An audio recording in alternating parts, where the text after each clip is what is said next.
Well, it's been a while since back in the Blinders days when we were driving around in my little car, gonna look at the old haunts where you all started off back in the days. That seems like a lifetime ago, doesn't it? I remember it fondly, Carl. Yeah, Yeah. yeah. But I'm a little older, a little colder. So yeah. Yeah.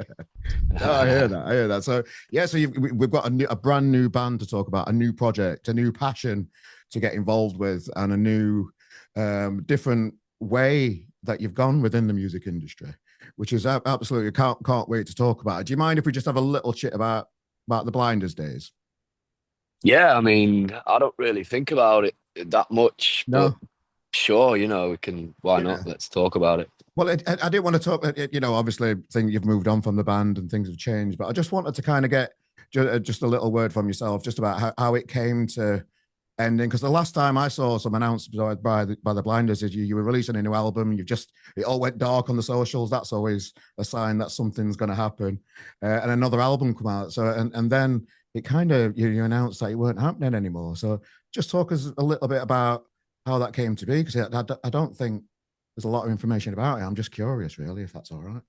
Yeah, no. I guess when you're involved in something for that long, Yeah. like I was doing that for 10 years. I'd been 17 when I started Blinders with Chaz, and there was a point where it becomes something that you can't have it to be anymore. It's as simple as that, really. So when that kind of happens, it's good to just, you know, have the bollocks to Yeah. recognize that and stop it, because if it's not going to happen, Yeah. then little reason to continue, really. So it was nothing but and it just become Oh, a very different thing. yeah. And yeah, I wanted to do. I had a very specific idea of what I wanted to do, Yeah. and that would have meant changing the dynamic that existed already in that band, and I wasn't prepared to do that or put that on the lads. And I Yeah. just needed to fucking start again. It's like starting a new game on a fucking, like a character. Like I just got this insatiable desire to go again and refresh it completely, because I was ready to quit, really.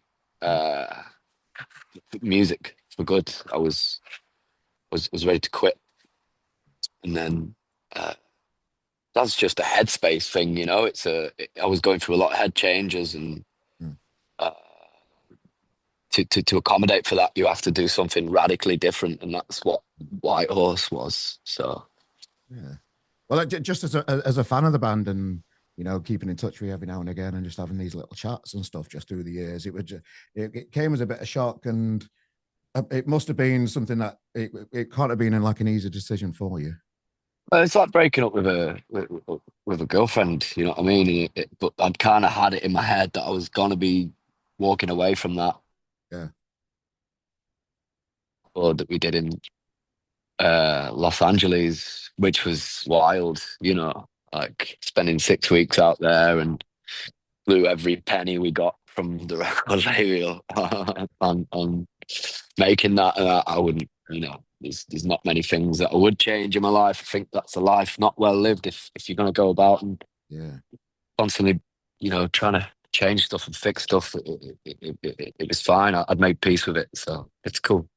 So was it like was it pressure from record labels and that kind of stuff that made things go a different way to what you wanted to, or is it just was it just down to yourself? I mean, there's always a pressure involved, but I think, like you say, the most pressure that you're ever going to get is yourself. And Yeah. once you're locked in that headspace, it can be a very difficult place to leave. So I had to leave it in some way, but I knew I couldn't be in the band still Yeah. and escape from that headspace. So yeah, it just had to go, man. It had to go. Yeah. So so just moving on from the band and that kind of stuff. Because I know you mentioned yourself earlier. It's not something you two think about now, but you know, how are you now? You are, you have moved on. You in a better place yourself. I mean, yeah, it's like grass is always greener, and then it's not, isn't it? You know, it's like what you're gonna do. You're stuck with who you are, so it's about changing your mentality towards things. You know, and this particular version of what it is that I'm deciding to express myself as, if you like, has just been approached with a different mentality. You know, you have to be all right with change, and change is good. It means you're moving forward. It's progression. So I'm fine. I'm sweet. Oh, that's good. Good to hear.